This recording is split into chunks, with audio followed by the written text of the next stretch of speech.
Hello guys, may bago nga po pala sa civil service website. So, alam nyo ba na ngayon ay pwede na po ninyong makita or ma-verify ang inyong eligibility sa civil service website.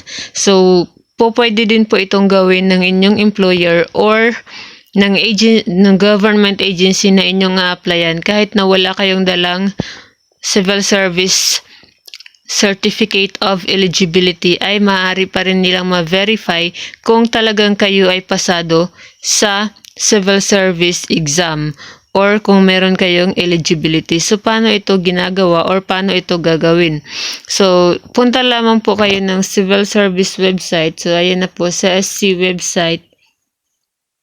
Tapos, makikita nyo po ito. So, click nyo po yan, Civil Service Commission na website. I-click po natin yan. At nandito na po tayo sa Civil Service, the official website. Scroll lamang po natin hanggang sa makita po natin dito sa gilid itong CSEVS or Civil Service Eligibility Verification System. So, i-click nyo po yan. At madadirect po kayo dun sa link. So, ayan. So, dito po ay pwede niyo pong i-verify ang inyong eligibility. So, or pwede niyo pong sabihin kung halimbawa wala po kayong certificate ng eligibility.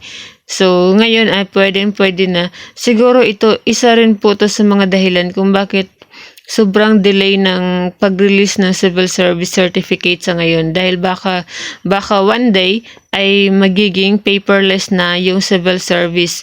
Baka one day hindi na sila magre-release ng civil service certificate at yung mga employer ay dito na lamang mag-verify. So baka nga po darating tayo dyan. So ngayon mas okay na malaman nyo ito. Ayan, so pwede nyo pong i-fill up nyo po yung inyong gagawin po natin yan sa akin. So gagawin ko po yan sa i-search ko po yung sa akin.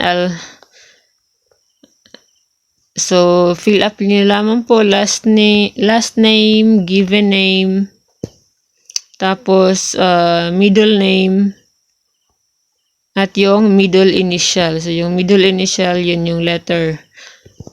Letter lamang at yung middle name, yun yung buong middle name.